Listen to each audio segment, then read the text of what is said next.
range. The third wind event, we got wind speeds up to 50 miles an hour in Placer County, and the humidities were in the low teens. That's the day we had the Dorsey fire start and it quickly went to 38 acres. So we were able to hold it at Dorsey Road and prevent it from burning into the populated area of Grass Valley with a cooperative fire agreement up there. We base our staffing off the predicted weather. The forecasters and meteorologists use various weather models to come up with a forecast based off a blend of these models. So even a 50-mile variance can produce large change in our wind speeds, because a lot of people were like, hey, the winds aren't surfacing. They may not have been here in Auburn, but they were in Blue Canyon or they were in Lincoln. There's just certain pockets that had the wind wasn't consistent. And then some of the drainages at night while everyone was sleeping, it was blowing 20 and 30 miles an hour. So that was the major driving factor, was the wind. And then as we got into our third event, the humidities bottomed out in the teens and single digits. So anytime we had a spark, that's why we had so many fires during that that week. It was, everything became a receptive fuel bed, all of our dead fuels. So now I want to kind of move into the community. What are we currently doing to mitigate catastrophic fire from affecting our community? So first, what is a community? Webster's definition is a group of people living in the same place or having a particular characteristics in common. So tonight we are gathered in both senses. We all live in the same place, and we all have a particular characteristic of not wanting a catastrophic fire from affecting us. So what can we do, and what are we doing? So we can start with our own house. We can start with defensible space, hardening of our structure, good housekeeping of the yard. The wind blows, the leaves pile up, that's a receptive fuel bed. We need to clean it up on a daily basis during these wind events. We can work cooperatively with our neighbors. Neighborhoods can work cooperatively with the Fire Safe Council and Firewise communities. It has to start with our own ownership of living in a fire-prone community. We can't change the weather topography, but however, we can change the vegetation that makes up the third component of the wildland fire triangle. That's up to us. So what are local, state, and federal agencies doing? Chief Spencer with the Auburn City Council have engaged in an aggressive fuel reduction program around the city. This will be accomplished through massification, shipping, and burning. And a lot of people say burning. Burning is a natural part of our Mediterranean climate. Smoke will be a nuisance at some point. At the state level, we're on track to complete phase 1 of the North Fork Fuel Reduction Project. It's 800 acres for the phase 1, a total of 4,000 when it's done. And this starts in Colfax and will run all the way down through Clipper Gap. We were working with the Bureau of Reclamation on a plan for the Auburn State Recreation Area for fuels reductions. We're out doing defensible space inspections on a daily basis to educate the public. Our foresters are working with communities to acquire grant money for fuel projects. So resources and pre-planning. What happens when the fire does happen? Are you prepared? You can follow the Ready, Set, Go program. Those brochures were outside left on the table. First is be ready, create the defensible space, and harden your home. Second is get set, prepare your family and home ahead of the time for the possibility of having to evacuate. Third is be ready to go. Take the evacuation steps to give your family and home the best chance of surviving a wildfire. You can sign up for the Placer Alert to get alerts when it's time to evacuate. This will give you the needed evacuation notice. You can go to Placer County website and sign up for and all the cities in Placer County participate in this program. Do you know more than one way out of your neighborhood? So if you don't, you should research it, because the one way you do know may be blocked by fire. And that's an important point, is to be able to have a second way out. If we have a large, fast-moving fire, the local law enforcement fire agencies may not be able to make notifications to all parties. So if you feel threatened, evacuate. Don't call 911 to ask if you should evacuate. Take ownership in your self-preservation. Become familiar with the spots in your community that you can take temporary safe refuge if the roads become impassable, i.e. the parking lots, city parks, fairgrounds, and so on, and so on. CAL FIRE Facebook, PCSO Facebook, Auburn City Facebook, UBNet, local radio stations are all great sources to follow when there's a fire event in your community. Also, we're developing the alert wildfire camera system throughout the Sierra, actually throughout the state. You can pretty much go to any fire in the state right now and tune in and see what the fire is doing. So if we do have one in the greater Auburn area, you go to that website and you can see how far away. You should be able to tell on the map where you live in relationship to the camera. Again, 911 is not a number for information, it's reporting an emergency. So please feel free to ask questions during an open forum tonight, and thanks for the opportunity to speak with you tonight. Perfect. Thank you very much, Chief Mueller. I'm going to ask Chief Spencer to talk a little bit about defensible space. But before I do that, I want to ask you, does anybody know what's the minimum number of feet you should have for defensible space? And the winner will get this nifty first aid kit with the readyforwildfire.org website. 100 feet. Very good. You're ready, and now you have a Band-Aid so, Chief, can you talk to us a little bit about what defensible space is and what it is that we should do around our homes? Chief Mueller mentioned it as well, but what is defensible space? Yeah, so thank you for the question. When we talk about defensible space, it's really the property owner taking responsibility for their land management. We have various sizes of lots throughout the community, and so it's really important to understand that if you reduce the amount of fuel around the outer edges of your property and then remove the flammable material that's against your home, what that does for us as firefighters is allows us to be able to get a better advantage over fire activity as it moves into neighborhoods, moves into homes. And so our recommendation is to not only keep that 100-foot clearance, but also now we're recognizing, based on these catastrophic fires that we've had, that ember cast has really been problematic. Embers, as you know, with these high winds can travel as much as 1 mile or 2 miles in front of the head of the fire.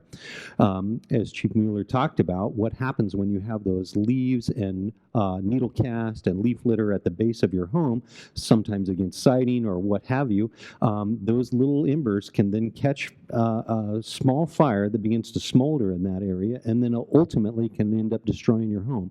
So it's so important to recognize the risk that we have. So now we're moving from not just defensible space and concept, but really looking from the home outward.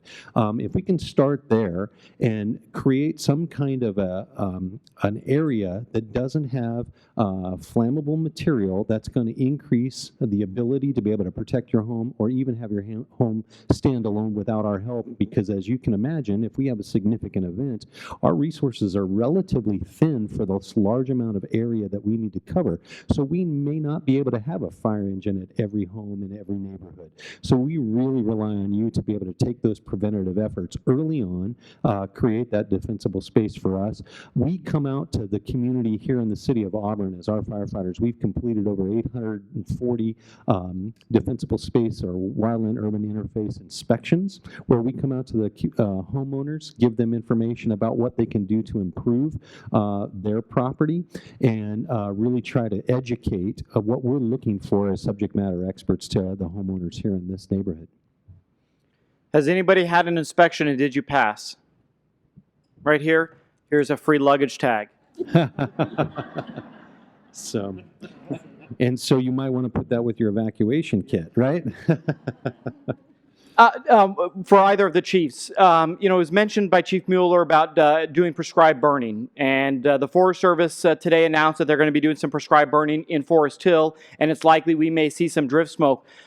When we see smoke in there, we often think that that's a bad thing and that there's additional risk, especially as we're talking about that we're still in fire season. Why is there a value for agencies like CAL FIRE and the Forest Service to be doing prescribed burning right now? And why should we be okay with the understanding that we're going to get a little bit of smoke? So I'll field it first, and I'm going to kick it to you here. So one of the things that I recognize is that for the city, we haven't been doing any prescribed fire in this area. That is something that we're going to have to engage in as we move forward, certainly not just from the health of the land management, but also economically and our fiduciary responsibility to be able to manage our lands and our fuels. I don't really have a choice. I need to use other means to be able to be effective of that. So we've done a tremendous amount of clearing in the Roby Point area, specifically in the Virginia Street and Gold Street area. Typically what we'll do is come in and chip that material and cast it out, broadcast it back out onto the landscape. And that's a very effective tool, but there are areas down in there that we are not going to be able to get our chipper to be able to do that. And so this winter, we're going to have to go down in there and do some pile burning. Now, I can assure you that we, as the city fire department, will inform you when we go to do that, and we'll do it safely, and we'll make sure that we're within the prescribed burn window to do so. But it's just it's the time and day in which we live live, that these are just assets and things and tools that we have available to be able to manage our property. So, and I know that CAL FIRE is doing a tremendous amount of prescribed fire, and I'll let Chief Mueller talk about that. Okay, thanks, Chief. So the Forest Service has got about 2,000 acres up in the Deadwood, up towards Iowa Hill that they're burning. And what that's doing, it's creating a escape route for Forest Hill. It's really doing a lot of good, and also it enhances the value of the land. Fire is a natural part of our Mediterranean climate, and we've suppressed it for 100 years. And now the fuel loading has gotten to the point where we have to go back in and reintroduce fire, but we have to do it in a way that is, if we just go out there right now and light a lot of stuff on fire without preemptively thinning, is the fires will burn too hot and we'll have high tree mortality. So there's a lot of benefits. The cost per acre, you can't go out and burn 200 acres. You can't go out and chip and thin 200 acres in a day, but you can go out and burn 200 acres in a day. So to get some acres, the goal for CAL FIRE is to hit 500,000 acres of land management and burning. That's a lot of acres, but you figure in 5 years per year. So you figure in 5 years that land that we've burnt 5 years ago is going to be, the fuel load's going to be back, but it'll be back at a manageable level. So we've got to get on these cycles. So to get a couple million acres burnt in a 5-year period, we have to really up the numbers. So that's it kind of. Yeah, okay, thanks. So toss it back to you guys to answer another question for a very deluxe first aid kit. But who can tell me and everybody else how you can sign up your cell phone for alerts when there's an emergency? What's the website? Say it. Oh, you already won, Danielle. Next person. Plaster Alerts. Oh, how'd you know? You're sitting right next to her. Plaster Alerts. So if you have not gone on, all you need to do either from your phone or from your computer is go to plasteralert.com, and you can enter in your address, your cell phone, and a landline if you still have a landline as well. And that way, whenever there's an emergency in Auburn or Placer County, it's kind of like reverse 911, you'll get notified. So make sure that you go to that Placer Alert website. I'll make sure you get your deluxe first aid kit. But and Daniel, I'd like to take a minute when we talk about communicating out to our community, both with Placer Alerts and all of the different digital sites that are out there. I think it's really important for you to recognize that we're using, as public safety officials, every platform we can to notify you with valuable information. So CAL FIRE and City of Auburn and other public service agencies are continuing to give you what I would call as digestibles or deliverables throughout the season. As we go through the different seasons, we have different types of incidents that occur. And when we see an increase in incidents, and I'll use the example of last week, when we saw a generator related emergencies in the city. We spun up our staff and put out a fair amount of information that we thought was valuable to have so that people could understand what the risk was and the types of incidents that we were responding to. So and the point of this is that when you follow us on these different platforms or however you get your information from public safety officials, what's important is that when we do have that emergency, we're all going to point to the same site, and that's going to be that Placer Alert, where we're going to turn everything over to one source of information. So we're all saying the same message, and so that there's no confusion. But in the meantime, there's very valuable information that's being pushed out to our community members on various platforms, and I think Chief Mueller would agree. Yeah. That was easy. So. Chief Mueller, you want to talk a little bit about, many people don't realize that the National Guard was actually activated to do fire prevention work, and that we here in the Auburn area are benefiting from some of their work in the North Fork Shaded Fuel Break. Can you talk a little bit about the National Guard crew and that project just north of us? Yeah, so we have a 20-person National Guard crew that is being supervised by a CAL FIRE crew, and they're working in the Colfax area and slowly working south. It's 800 acres this year, and when we do go into these drawdowns with the major fires, the National Guard are trained up, and then we can institute them into suppressing wildland fires at the same time. We didn't actually institute or put them into any fires this time in our unit because we caught them all at quarter acre, half acre. So we quickly picked them up. We didn't go into an extended attack this wind event. Very good. So, another big concern, Chief Spencer, for us here in Auburn has always been the American River Canyon, right behind us. We sit right at the top of a large canyon. We've had major fires, the King Fire, the American Fire, others. What is the city and even the federal government doing to keep, and I should say CAL FIRE, to protect us with that shaded fuel break? And what is the shaded fuel break? So, as you characterized, we do live against a canyon. And so, with that canyon, there's a tremendous amount of fuel bed that is existent. And then, as we continue year over year, we see an increase in our light, flashy fuels, our grass crops. This year, we're at again another record year of grass crops, and that's what carries the fire. For us, what makes us a community at risk is because of where we sit in relation to the topography and the wind. And so it is really important for us to take a proactive approach to try to reduce that risk. And that means that we need to create a shaded fuel break between that fuel and the city.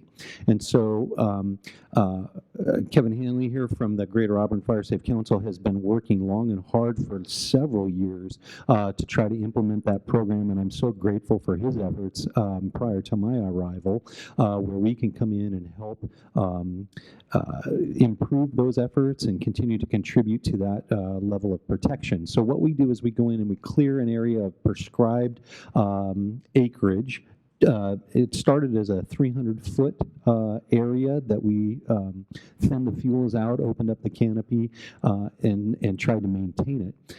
Fortunately, working with the Bureau of Reclamation, who's the landowner for that property, has allowed us to move to a landscape prescription, which means that what we did was we looked at the efforts that we have done as the city and tied that into the shaded fuel break. So that gave us an even larger prescription area, meaning that in some cases you'll have 600 or 900 feet of clearance between the fuel bed and the city proper, or the private parcels that run up against that area. And so we're working hard right now.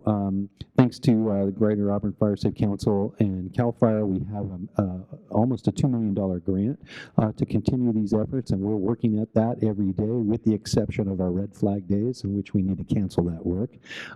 But we're working at that every day. It's going to take us the better part of probably 2 years to complete that project. So we have contractors as well as Auburn Fire Department, City Fire Department, going out and working at that, as well as our CAL FIRE partners to our north. As Chief Mueller talked about, the North Fork project is ongoing. And if you can imagine, we're essentially trying to tie all these pieces together, meaning that we're starting at the Tahoe Basin and working all the way down to the Folsom Dam area. So we would have one contiguous fuel break that runs the entire length of the canyon, if you will, which is going to give us a better chance to slow down any hostile fire that's moving into these populated areas. So that's it in a nutshell. Okay, thank you very much, Chief. To move on to our next subject for a free luggage evacuation tag, who lives in a fire-wise community? Oh my gosh, there's too many. But Terry Moran's hand up went first. So, Terry, this says your name on it. I want to introduce, Kevin Hanley, and he can talk a little bit about FireWise and what the Greater Auburn Fire Safe Council is. As I mentioned, Kevin is the chair of the Greater Auburn Fire Safe Council, also one of the co-founders of the group. Kevin, if you would, why don't you talk a little bit about what the Fire Safe Council is, what its role is for the community, and then maybe dovetail into a little bit of FireWise. Thank you, Daniel. Appreciate it, and good evening to all of you. The Greater Auburn Area Fire Safe Council is an 8-member volunteer, citizen-led committee. And we, 4 representatives from the city of Auburn and 4 in the county. And we cover an area all the way from Penryn to North Auburn, basically. And what we do is we serve as a forum. We bring together citizens, we bring together the fire agencies, the state parks, Bureau of Reclamation, all together on a third Friday every month at 9 o'clock right upstairs in room 10. So you're all welcome to attend. We have great participation by citizens who live in this area, and they give us great ideas, and they also bring up issues because we want to connect citizen issues with the fire agencies or whoever is responsible for taking care of the problem. I think that we also put on various town halls like we're doing tonight. And as the Chief Spencer mentioned, we worked with our partners, Placer Resource Conservation District, to win a $2 million grant from CAL FIRE, the biggest grant in Auburn history, to work on the Auburn Shaded Fuel Break, remove fuel there, and also Baltimore Ravine.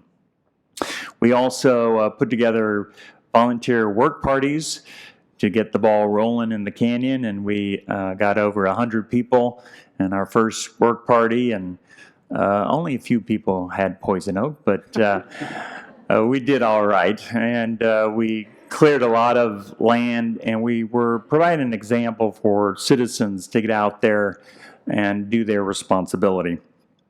I think mentioned before by the fire agencies, what we've seen in the 2017 and 2018 fires is really the ember storm, which is a great danger, and it really points to the responsibility of individual homeowners and in the neighborhoods to remove the wood fuel from around your home and larger around your neighborhood, because right now insurers are looking at entire neighborhoods. They're not just looking at your home and looking at the fuel load and beginning to non-renew those insurance policies because the risk is increasing with the fuel load.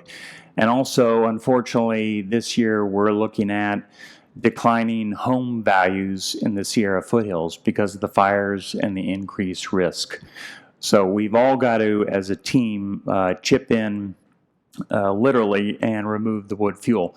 I have 4 recommendations for those of you who have attended here tonight. One is the fire chiefs have talked about defensible space, and I do have a brochure put together by our Fire Safe Council right on this front table here. It includes a homeowner's checklist.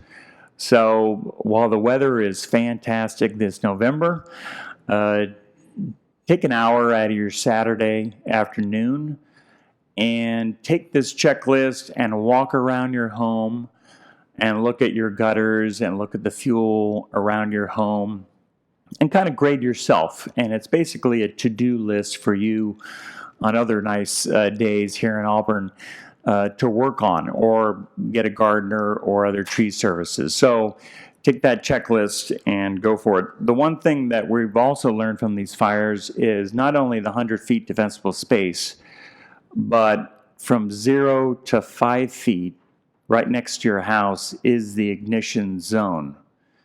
So we've all been taught when we're gardening is to put a lot of mulch around your plants. I'm getting rid of all my mulch because when the embers start to fly, they light up the mulch or anything that can easily burn, like pine needles and leaves. So we need to remove all flammable materials away from the base of the house. There's been a lot of studies done where even wood houses can survive the flying ember storm as long as they don't have that fuel that can ignite right next to the base of the house. Also related to that is home hardening. Putting 1/6 inch vents, mesh on your vents to make sure that the embers don't fly into your house. We've heard many situations at our Fire Safe Council of residents who've done everything right on defensible space, except they didn't have the mesh on their vents, and they saw the embers fly into their attic and their house burned down. So these things work also. I took a tour of the destroyed town of Paradise, and I saw instances of defensive space and home hardening. Those homes, schools, retirement home, they survived because they did the right thing. My third recommendation, and Daniel mentioned this, is the Firewise community. And that's basically the concept. Volunteers in a neighborhood get together, they work together, they form a team, they figure out what is needed in that neighborhood. They get an assessment from Luana Dowling, who's our Placer Fire Alliance coordinator, and we can hook you up with her. And basically, they work as a team because we all know that if we do our part, we also need our neighbors to do their part too, and there's a little peer pressure involved. So if you build a strong neighborhood that is fire safe, then you can keep your insurance and avoid a fire. And right after my remarks, in about a minute or two, I'm going to pass out a sign-up sheet. And we did this at a public forum in Newcastle, and it was very successful. If you are interested in having a FireWise community in your neighborhood, please give us your name, your email address, and your street address, and we can help you form one. In our neighborhood, we formed a potluck, we had a little barbecue, and we raised $8,000, and we have everyone's email list. We all work together. We have a buddy system for evacuation. So a FireWise community is a good way. It's a volunteer neighborhood. It's like neighborhood watch, except for fire. So do that. The last thing is, we've heard related to public safety, see something, do something, see something, say something. And that goes with fire also. If you see a dangerous situation, an empty lot full of brush, I would recommend you contact your fire agency. Certain fire agencies, particularly in the city of Auburn, have really strong laws, nuisance laws. We must ensure that we reward personal responsibility. People expend money and do the right thing. They should not be endangered by their neighbor or an absentee landowner who is not doing his or her job and threatening their public safety. So be sure to contact your fire department on that. Thank you, Daniel. Thank you very much, Kevin. And again, I think we have one clipboard going around. Kevin will send another. If you want to learn more about the FireWise communities, please sign up. At the front door, if you didn't grab one, if you're interested in bringing it back to your neighborhood or your homeowner association, Luana Dowling, who, as Kevin mentioned, is our county's FireWise coordinator, provided a few of the steps. And they're very simple. You do an assessment of your neighborhood, identifying where the risk is, what work needs to be done as far as defensible space. You create a board or a committee. This isn't a nonprofit board. This is just a group of neighbors who say, we're going to work together. We're going to identify this problem. You put together an action plan. All those templates are provided by the National FireWise program. You do some educational outreach to your neighbors. As Kevin mentioned, what a better way to meet your neighbors than do a potluck and talk about fires. And then you submit an application. And throughout those whole steps, the county, through Luana Dowling, walks you through it. So it is very, very simple. So I would encourage you, please sign up, give us your information. We won't give them to telemarketers. It will just go to Luana, and she'll help organize something in your neighborhood. The other thing, well, I'll hold it there. So real quick, before we move now on to power, we have this really cool, and Chief, who gave us these? The City of Auburn Fire Department. The City of Auburn Fire Department put together these great emergency kits. Look at this flashlight. Like, this is high quality stuff. Gloves to do your defensible space. A much better first aid kit than the one I gave you, Alice. So this is a much better prize. That's why it's a raffle. So Shelby, if you will, who's our winner?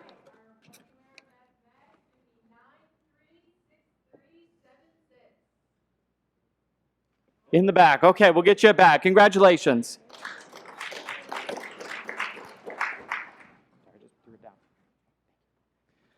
Okay, so we touched on a little bit at the very beginning about the power shutoffs that PG&E instituted this past year related to wildfire prevention.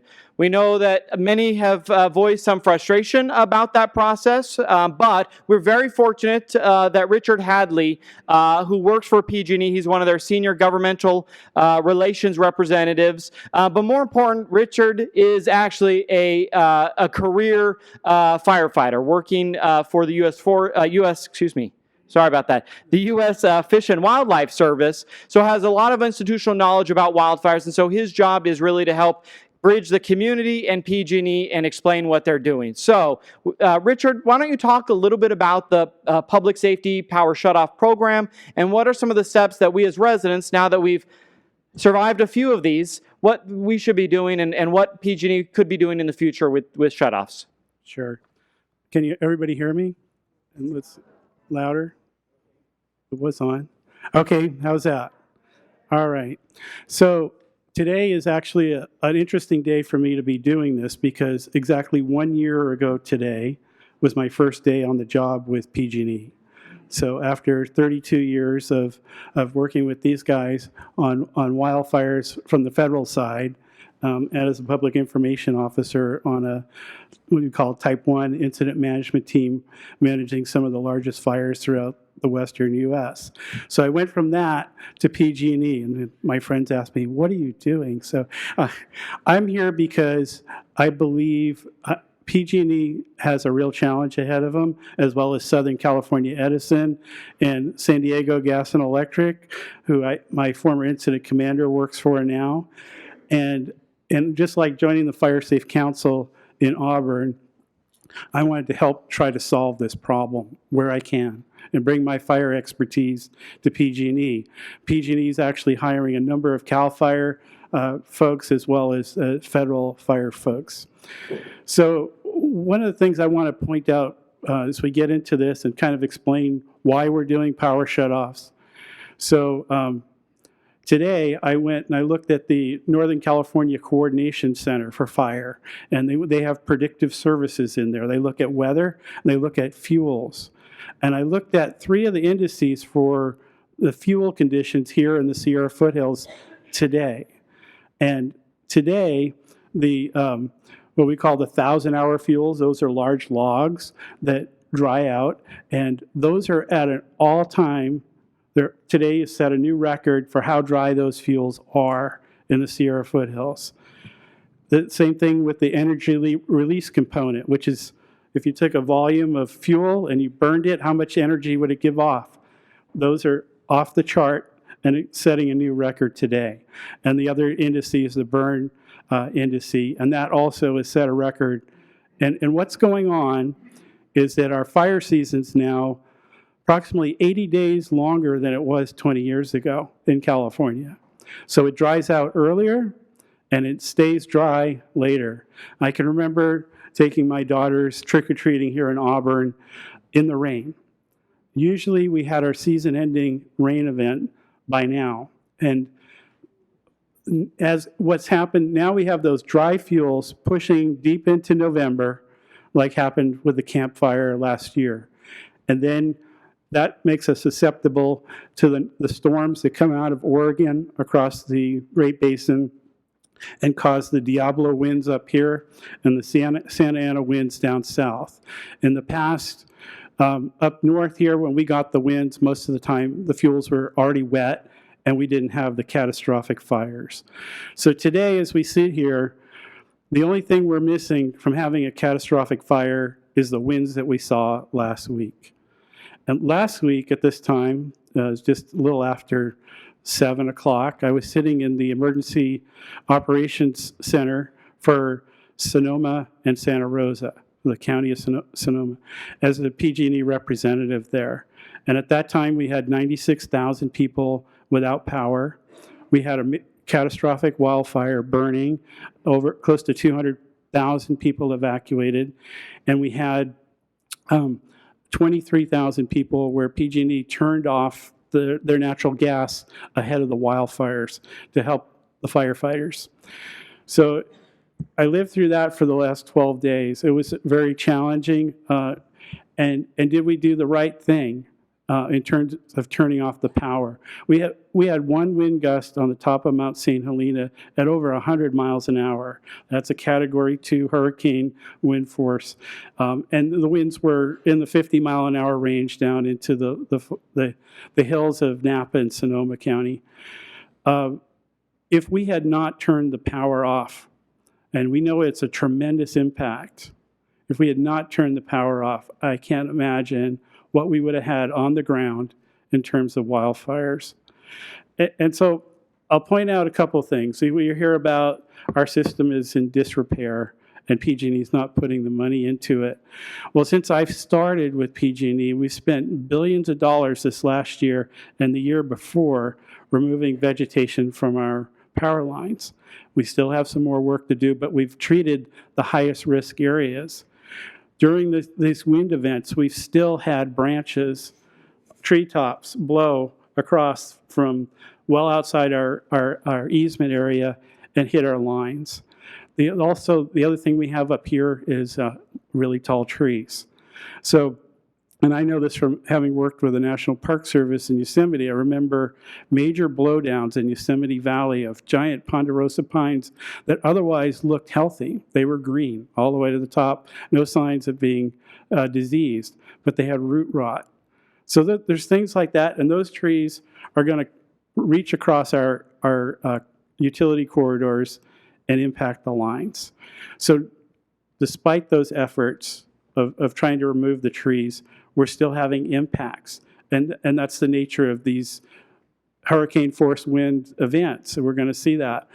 The other thing we've been doing is this last year we also spent billions of dollars and mobilized an enormous workforce, bringing people in from around the country, utility workers, to inspect all our lines, all our transmission lines, all our distribution lines in the what we call Tier 2, Tier 3 high-risk areas in the mountains. And when we found any impacts or any signs of wear or anything like that, those pieces of equipment were repaired. So that was a unprecedented effort made by PG&E to get out in front of the maintenance log and make sure we had our system in as good a condition as we could ahead of the fire season. So with all that money spent, with all that effort, we're going to continue doing all those activities, the inspections and the tree work, because things change out there. We still have an issue. So we don't want to be in the power shutoff business going forward. Okay, that our board of directors is almost completely new, except for two folks. Our new chief executive officer could have retired from the Tennessee Valley Authority. He came to take on PG&E and our challenge, as well as a lot of new people in our electric business coming in trying to address this issue. And what those folks want to do is in these high-risk areas, we want to harden the system. Hardening means changing out wood poles to maybe go steel or composite poles that won't burn, they're less likely to fall over. And then some of the lines where we still, many of the areas people say underground, correct? Right? You know, a lot of people here, let's put it underground. A lot of places like the Feather River Canyon, a lot of, the canyons around here, it's almost impossible to do that, and the cost would be extraordinary. Now, there's other areas where we could do undergrounding, and we will do that where it makes sense and it's feasible to do it. The other thing is what we call tree wire. So that's, right now, most of our lines, the historic lines out there, are not coated, okay? So they're bare wires exposed to the elements, and we are now installing what is called tree wire, which is a coated line on the system, and we're focusing on those high priority areas where we have the highest risk of wildfire, and we'll be spreading out. That's going to take a number of years to accomplish. But if a tree branch falls on tree wire, it has a much better chance of not sparking and causing an issue. So we're focusing on that. Then the other issue we have is, look at this last event. We had 36 counties involved. So that's a tremendous area across the state. And 2.5 million people impacted by the power shutoffs. We don't want to be doing that. So one of the issues we have is the system, when it was designed, was, well, let's just have long stretches of lines without really any segmenting. We had no reason to turn off the power partway down some of these utility corridors. So we didn't build in the segmenting. And so one of the things we're looking at is, and we're going to be moving forward with the plan this year, is to start breaking that system up into smaller chunks so that the high-risk areas up in the mountains or the canyons, we can shut those off without impacting a city like Auburn. So, for instance, my house, during the first shut-off we had, we lost our power for about 10 hours, and then it came back on. And what happened, that was just an engineering thing where our engineers figured out a way to reroute power in Auburn to keep the most people's lights on as possible with the existing system we have. But we need to go beyond that, and we need to have these smaller systems, and Pioneer will be talking a little bit about microgrids and so forth. And that way we can minimize the impact to customers and keep it to a much smaller high-risk area.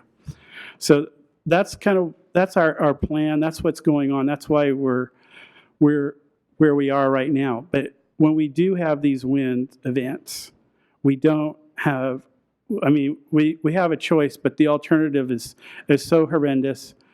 My first week on the job with PG&E was, I got a call, I saw the fire start on social media from CAL FIRE at about 6 something in the morning. And by 10 o'clock, I was in Chico up there trying to help out with the situation as best I could. I saw what happened to Chico. I've seen what's happened in communities around the West with major wildfires. And PG&E just can't have their hand in fires like that again.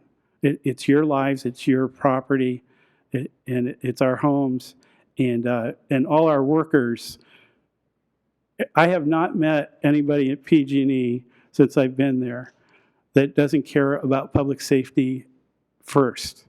And I think the culture, you hear the culture has to change. I think the culture has always been there as safety, and maybe they got adrift a little bit, but I see it squarely focused on safety and trying to protect people's lives and property. And I'll leave it at that right now. Thank you very much, Richard. And I'll just take it one step further. We are very lucky to have a lot of PG&E linemen and other PG&E employees who live in our community, who have been working to, as Richard said, try to reroute energy and electricity as much as possible. So make sure that you and your friends don't take the frustration out on the PG&E workers, because they're not making the decisions of what areas stay on and what areas don't stay off. Thank you very much, Richard. Real quick, who during the power outages went onto their PG&E account and added in their cell phone number so they could get PG&E alerts to let them know? First hand right there, you get a first aid kit. Thank you very much. Did you have, yeah, go ahead. One follow-up thing. So you mentioned our website. So we recognize that the map system we have on the web is just horrible, and that's recognized all the way to the top. And a new map system that would allow you to put in your address and see right down to the house is in the works, an interactive system. Our website, which crashed during one of the first events, was completely stable, and we fixed that. So give us some time. There's a lot of lessons learned here. The map product is definitely going to be improved. So a lot of people have been pushing hard on that. Thank you. Thank you, Richard. So Richard mentioned a little bit about Pioneer Energy. As I introduced Alexia Ritalik as part of the Pioneer Community Energy Implementation Team, she's been heavily involved in the wildfire issues, coming to the Fire Safe Council meetings. She also was represented us on our local interests with the California Public Utilities Commission during their proceedings regarding some of the power shutoffs. So we invited Alexia here to talk a little bit about some of the programs that Pioneer has for us as community members as we kind of deal with this current outage scenario. So, Alexia? Thank you. So, okay, so they were speaking about, as Richard said, my mic is on. You got to be really close to it. Okay, how's that?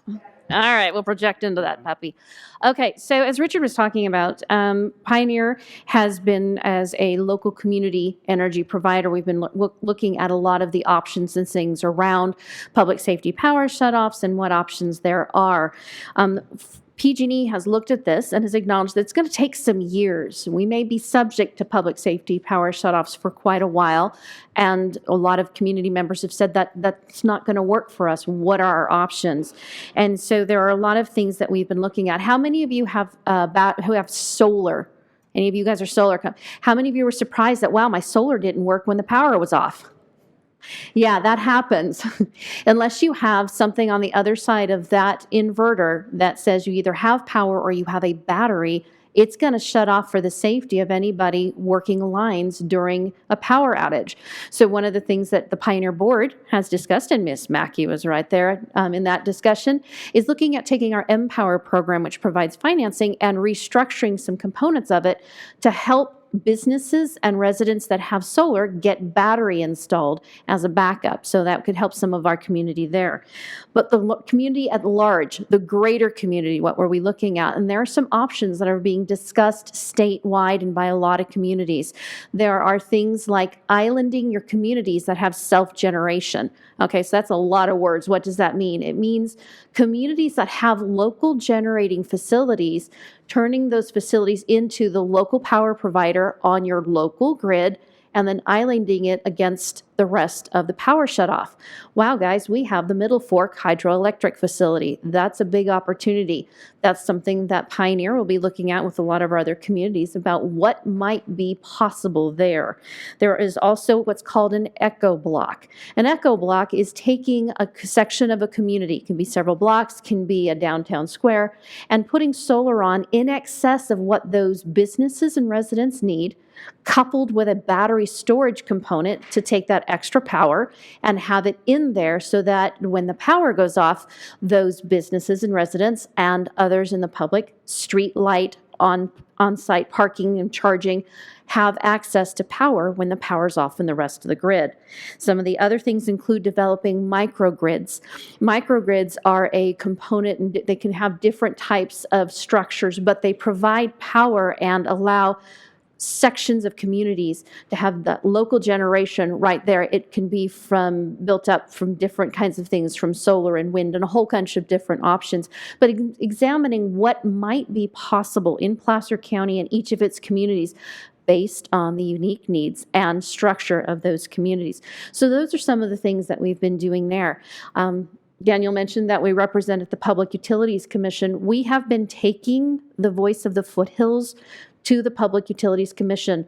Quite a few of the voices down there are San Francisco Bay Area, Southern California, the coast. They do not understand our rural issues, like how the public safety power shutoffs affected rice growers and nut haulers who had no place to take their harvest for drying.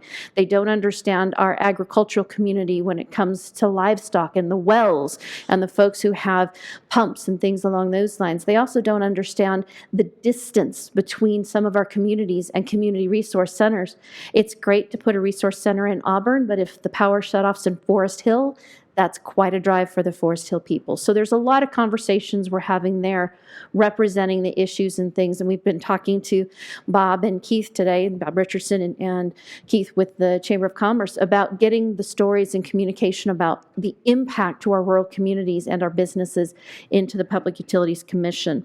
One of the other things that we did is PG&E's website. In the pre-PSPS activities, there's a lot of information, but sometimes you have to go diving for it. You have to follow a few threads and trails. We created a single stop page. It's one-stop shop, single topics, generators, preparation, how to sign up for alerts. So you could go from one click right to where you needed to be. And we were very pleased that the governor thought it was a great idea, and he just did the same thing recently. So we were happy with that. One of the other things we're going to be doing is looking at providing information for folks looking at generators, and Scott's going to talk about generator safety in general. We were looking at it from the perspective of things that are happening. We've heard about horrible scams being run on people when they go to buy a generator, getting used ones or ones that aren't good. People not necessarily following the right way to install a generator, not getting contractors who know what they're doing. So we'll have recommendations on things like making sure you have 3 bids. How do you check the licensing on your contractor? Make sure it's a licensed electrician who's doing those those kinds of things, pulling some of that information together. So that's a lot of what Pioneer's been looking at doing. We're also there in any way that we can be to help the community, help with staying in conversations with county OES to make sure their issues are elevated as far as we can take them through other venues than the ones that they have been addressing. So it's kind of where we're at with that. So that would be us. Great. Thank you very much, Alexia. Before we move into generators, let's give away another fire extinguisher from 24. No, you got to win the numbers, but good try.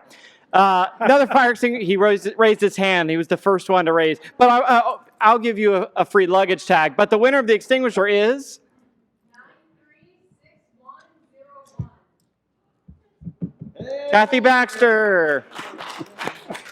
So Alexia mentioned generator safety. We brought that up a little bit, so we decided to bring an electrician in to give us a little bit of tips and maybe some information about what you've been seeing. So I want to reintroduce Scott Shields, the General Wholesale Electric.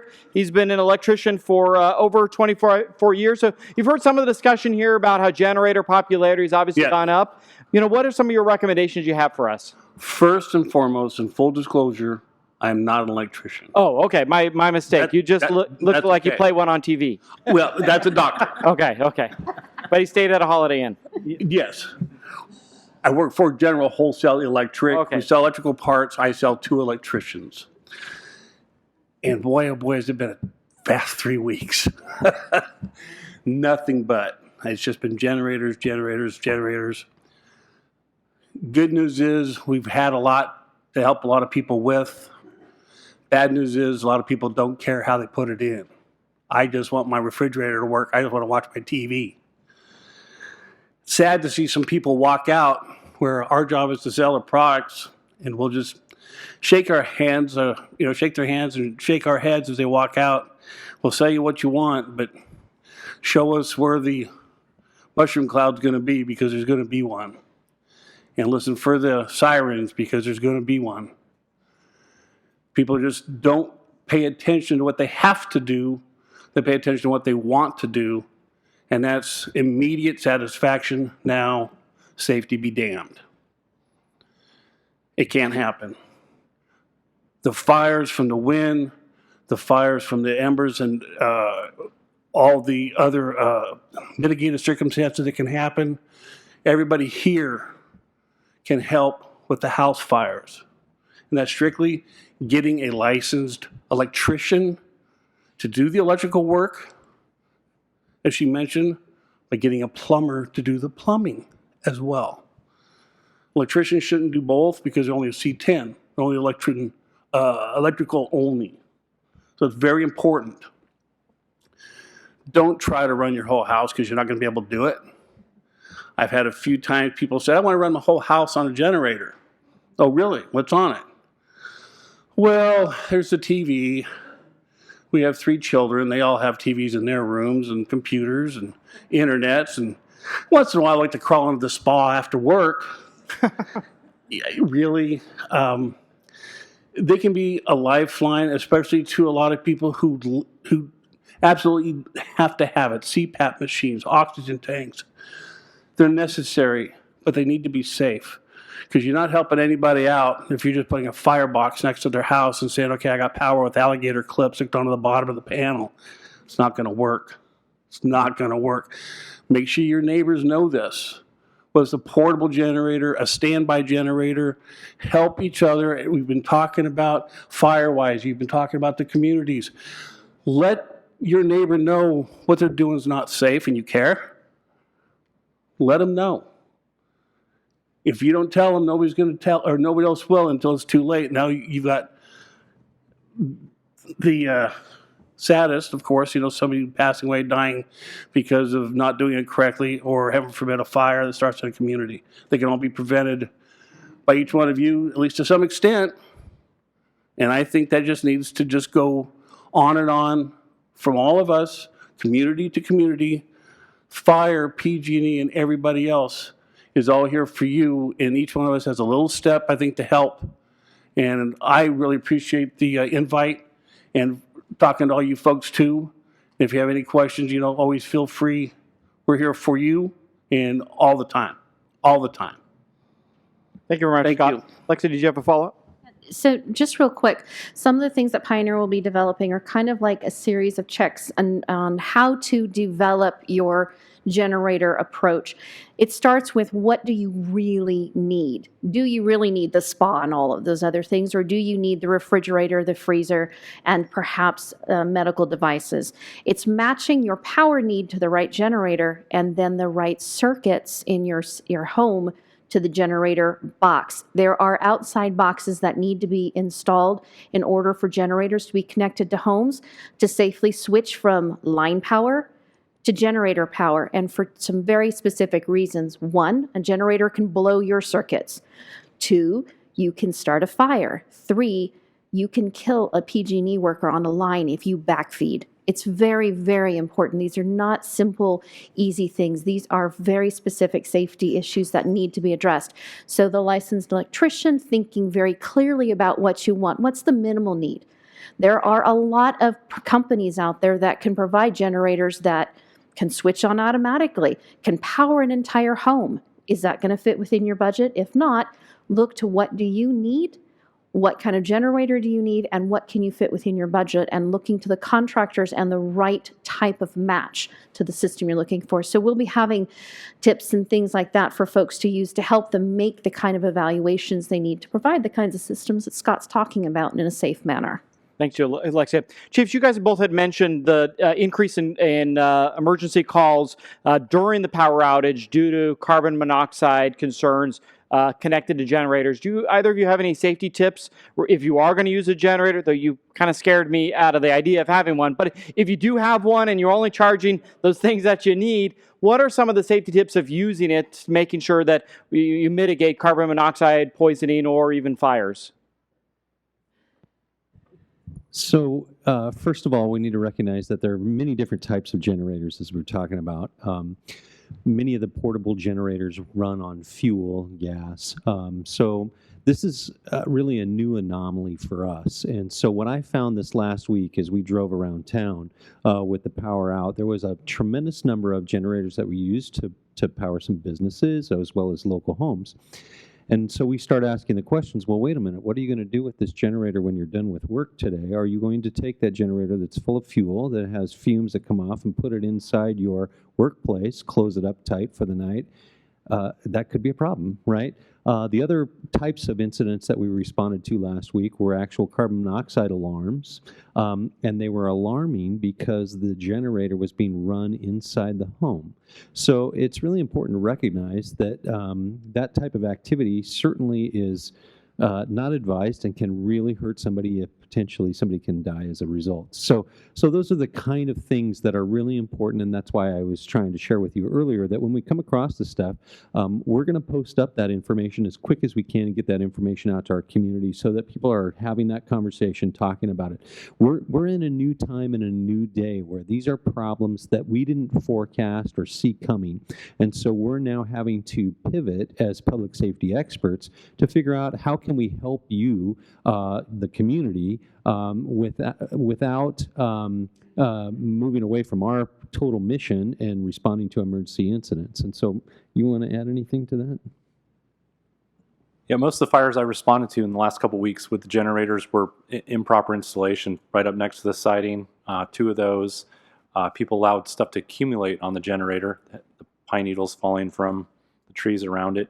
So again, it's back to housekeeping, proper installation, and maintenance. The generators, you let them sit for 2 years and you come out and expect them to run.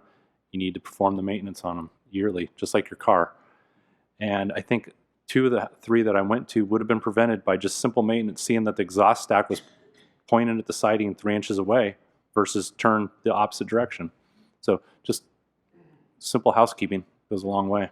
You know, one thing that I will mention, in 2016, there was a major fire in Lake County that destroyed Middletown, and it was determined that the fire was started because somebody installed a hot tub, and they did the electrical wiring themselves, and that created a spark during the wind event. It then created a wildfire. So we really definitely don't want to see people trying to power their homes with a generator, but not do it very safely. And again, it's the outage is occurring because you have all this wind, and so now a spark occurs and it creates a wildfire. So definitely something to be cautious of. We do have a few questions. Because we're streaming in the format, we do need to take the questions by card. So if you do have a question, just flag down Shelby. She'll give you a 3x4 card. If not, it's all right afterwards. I know every single panel member will be here to answer at least your questions as long as you want. So quick question out there related to the red flag warning days and even power outage days. Is there anything being done in areas like recreation, specifically the Auburn State Recreation Park? And we don't have a representative from the state parks, but are any of you aware of anything being done to kind of restrict public activities to prevent fires?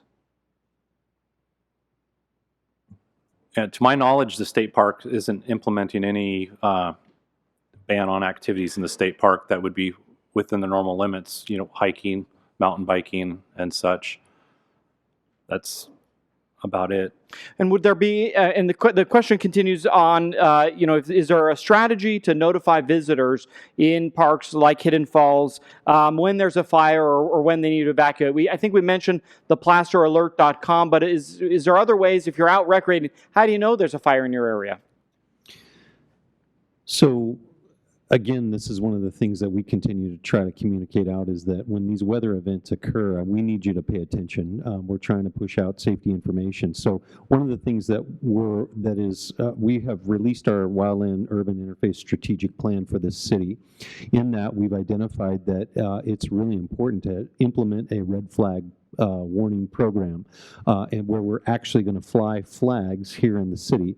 We just haven't had the bandwidth to get to that at this moment. However, this last event, when we did move into our red flag, we were able to coordinate with our Auburn Police Department and put up the safety signage in front of City Hall indicating that it was a red flag event and that we needed you to pay attention to what you were doing. So we are certainly working to try to come up with those types of solutions here for this particular city. We message out not only on the local news stations, but also all the digital platforms when we move into these weather events, because that's when these events, catastrophic fires occur. So again, what I'll continue to underline is that what we need from you as fire service leaders, we need you to pay attention to what we're telling you so that you can stay informed and help us help you. Okay, thank you, Chief. This next question is for PG&E. Richard, how do residents know if work's being done in their neighborhood for either infrastructure upgrades or tree removal?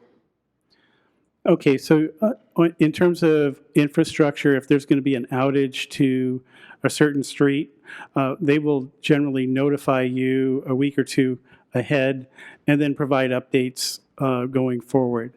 On the tree removal, I'm less familiar with how they're notifying them, but I do know, for instance, if we have issues where we see a tree that's defective or dead adjoining our easement, then we make an effort to reach out and contact those landowners and try to take care of those issues, working with the landowners in terms of taking the tree down, how to dispose, because the tree belongs to the private party. So we'll try to work with them as best we can. And we have a lot of supervision in the field with those, and I think that effort has improved. There's always room for improvement on that, but we've made a big effort to try to communicate with the landowners adjoining where we're working. Okay, thank you. So this next question, I'm not sure if any of you can answer it or want to answer it. It's more of a law enforcement question. But question is, generators obviously make a lot of noise. How do we make sure that the businesses or the residents using these generators are complying with our new noise ordinances? Do we know that answer? Or is that one that maybe we'll need to defer to our police department? I think that varies between city and county. If their codes aren't congruent, then it's going to be different decibel levels, and that is going to be purely up to code enforcement, not your fire officials or even your law enforcement. It's going to fall back into code enforcement. So great question. If you want us, you can ask one of us. We can circle up with our code, if it's for the city, the code enforcement office. So thank you for that question. So the next one is, what's the role of cities and counties or even the state when it comes to identifying the responsibilities of wildfires? And maybe that goes into, how do you determine the cause of fires? So we do a cause and origin on every fire. Our investigators are peace officers, and everyone at a company officer level and above with CAL FIRE has been trained through some basic levels of fire investigation to find the origin area and then cordon that off, and then let our investigators come in and do a thorough investigation looking for the cause. Do we go with a lot of fires that are undetermined? Yes. We can rule out a lot of things. Do the negative corpus on a lot of the fires. It didn't start by a train, it didn't start by power lines, it didn't start by a car. So we can rule it down to a few things, but sometimes we can never find exactly how it started. And then as far as jurisdiction of the fires, we have our local responsibility area, which is the town of Auburn. They're an incorporated city. Same with Colfax. And then we have the surrounding county areas, which is state responsibility area.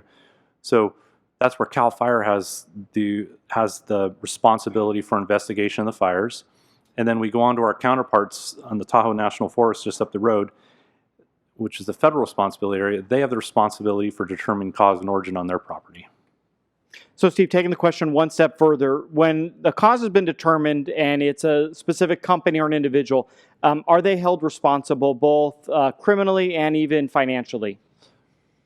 So our law enforcement agencies will prepare a document and send it to the DA, and the DA will review it for both of those, for civil and on the negligent side.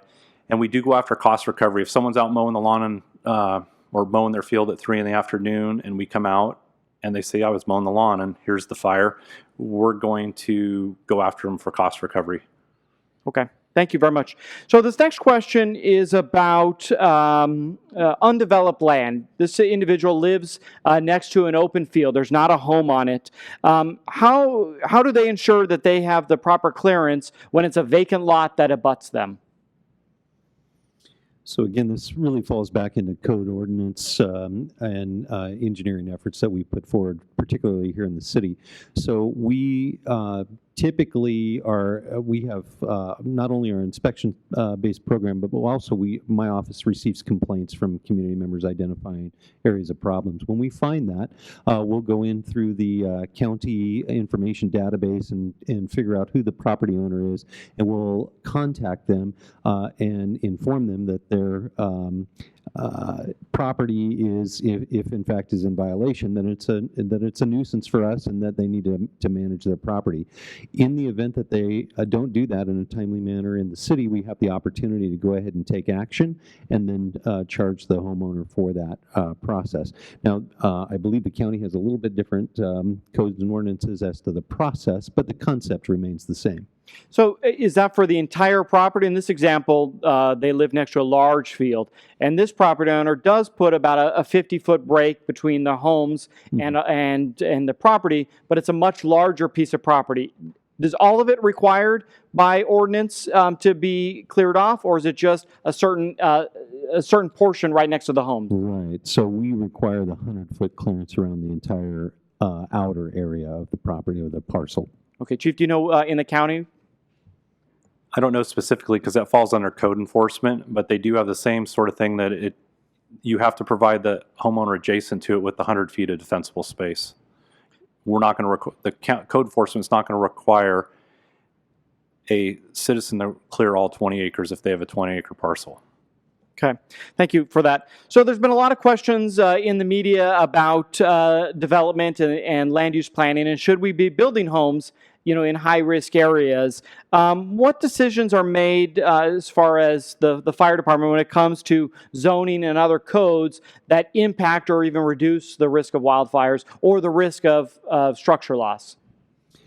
So Auburn City sits in a very high severity zone. So with that, our ordinance requires new construction to build to the current building standards, 7A specifically.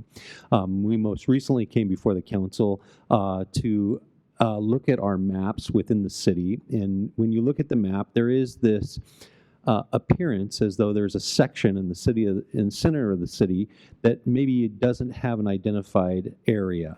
And it gives it the appearance as though you may not have to comply with those standards. So to make it clear for our community, it is still in our codes and ordinances for new construction, but the action that we just took at our recent council meeting is to go ahead and adopt the wildland and urban interface terminology that captures the entire city. Remember that the city is only 7.5 square miles. So the idea that the city isn't exposed to that risk really is kind of a misnomer. And so we cleaned up our language in our ordinance to ensure that our building codes are current and relevant for the environment that we're in. Okay, thank you for that.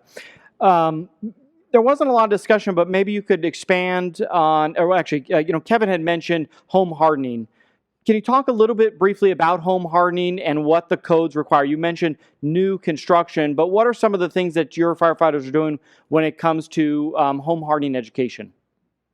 So currently, we have trained up 6 of our firefighters to do what we describe as a home ignition assessment, where we'll go out to the property based on the request of the property owner and provide that education component to say that, well, you need to have, as Kevin talked about, the narrow mesh around the eave openings. You need to have that 5-foot clearance around the base of the home. You need to have non-combustibles as far as siding is concerned. Certainly we talk about what we commonly refer to as Class A roofs or non-combustible roofs. Those are the types of discussions that we have. Obviously double pane windows certainly is going to be a part of that discussion. So we go through a series of checklists to be able to provide that information to the homeowner. So some of the things certainly will cost a fair amount of money. However, there are a lot of things that homeowners can do that really are really very easy to do to continue to increase the ability to be defensible from wildfires or hostile fires. And Kevin had mentioned that one of those is putting metal mesh on your screens or on your vents or eaves. There's a brochure when you leave, if you didn't grab it already, Creating Defensible Space. That's not the one I wanted. There's a brochure outside that says, it's the more fire one, is your home hardened to survive a wildfire ember storm? And so there's a lot of tips right in here on how to harden your home. So a lot of things that the chief just mentioned are in that brochure. So thank you. A couple quick questions for PG&E related to power shutoff. So if somebody's generator is fueled by natural gas, will it be shut off? Not to put you on the spot. I know that's very No, I specific. just had to hesitate because my experience in Santa Rosa, where we actually turned off gas because of the wildfire. But normally during a power shutoff, your gas is not impacted. So unless there was a wildfire, it's going to be intact. So the answer is a typical power shutoff, it would not be impacted. Correct. But in cases like major fires, like the Kincaid, the gas may be shut off completely. Correct. Okay, thank you. So another question regarding the power shutoffs. Is PG&E doing anything to estimate the effectiveness of these shutoffs? For example, how many fires were prevented? We know during these last couple of shutoffs that we had over 200 impacts to our system. Any one of the ones we documented, we're taking photographs of those. Those are all getting recorded by the crews doing the inspections. And then if some cases we have to do, some repairs on those. So that's all being documented. Any one of those could have resulted in a wildfire. So it's hard to prove that it would have, but we're documenting the damage and we're required to do so by the Public Utility Commission.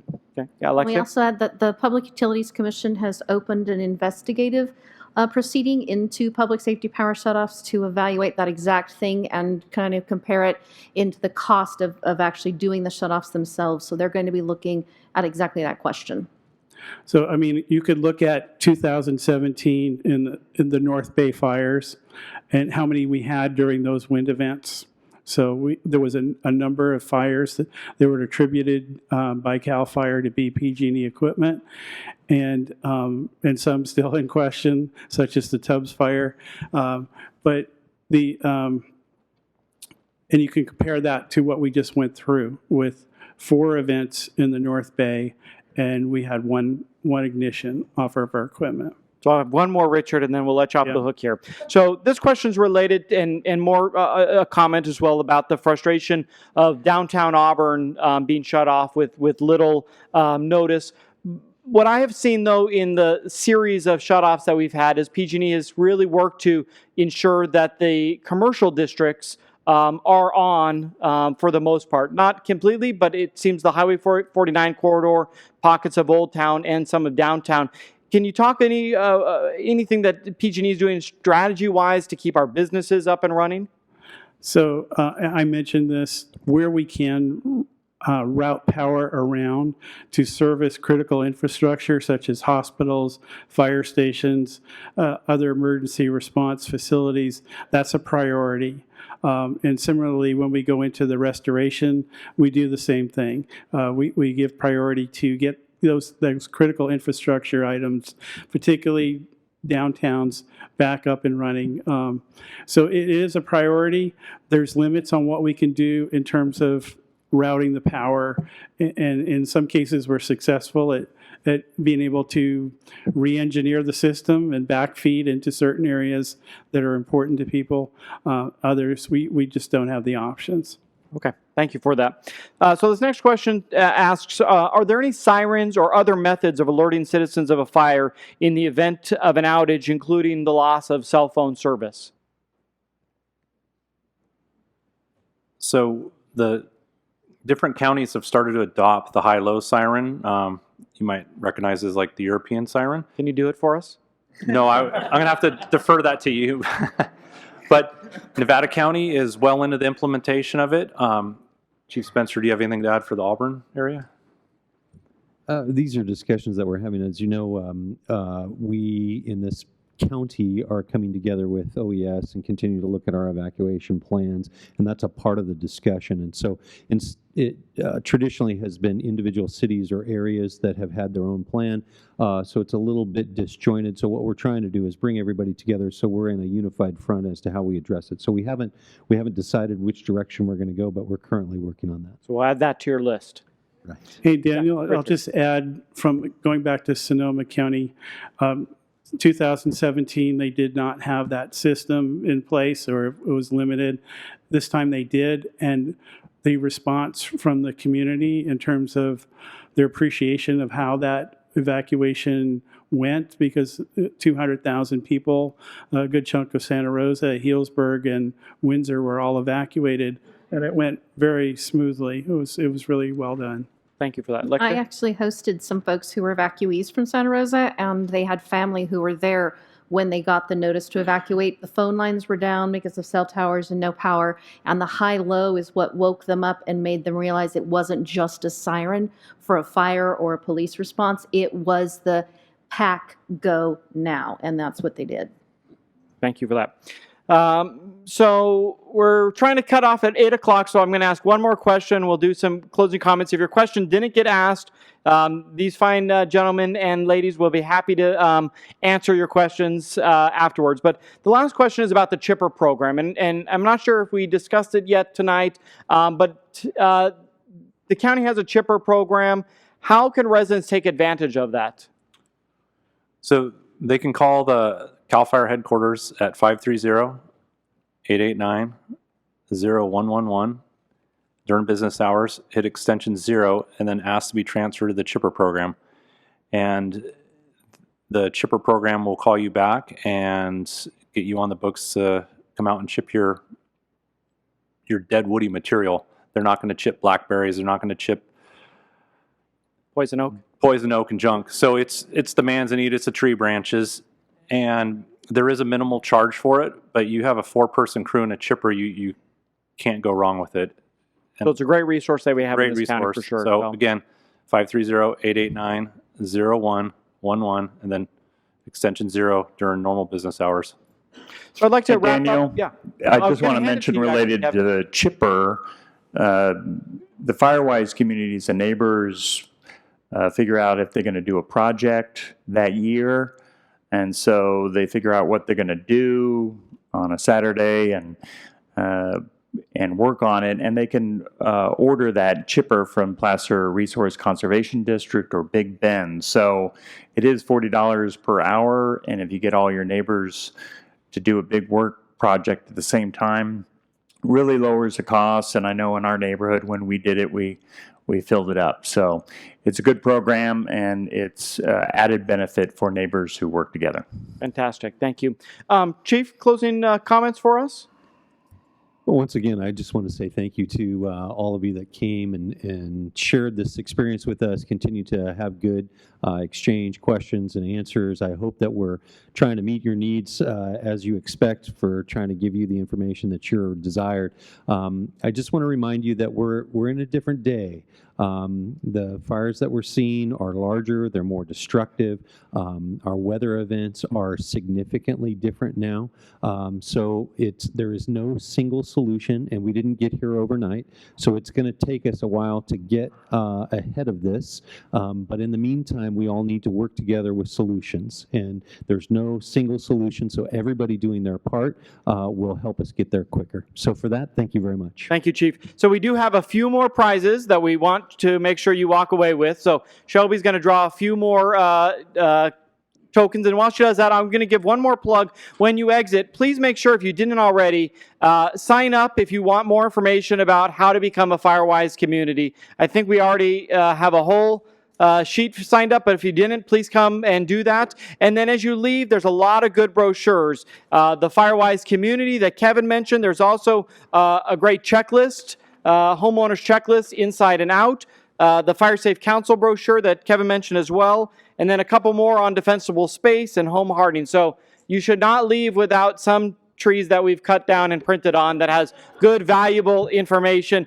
This information is also on the Auburn website. Another good website that didn't get mentioned, but I'll give a plug for it, unless you won one of the nifty first aid kits, is readyforwildfire.org. So readyforwildfire.org has a lot of good information on it as well on how to be prepared. So Shelby, you want to announce a couple of the final winners?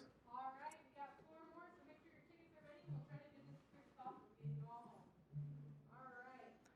First number, 936097. All right, Right in the front, Terry. next ticket, 936631. Okay, very last one, fire extinguisher. Again, by 24/7 fire protection. All your fire extinguishing servicing needs in Auburn. She didn't even pay me to say that. Last ticket, 936384. Right there, very good.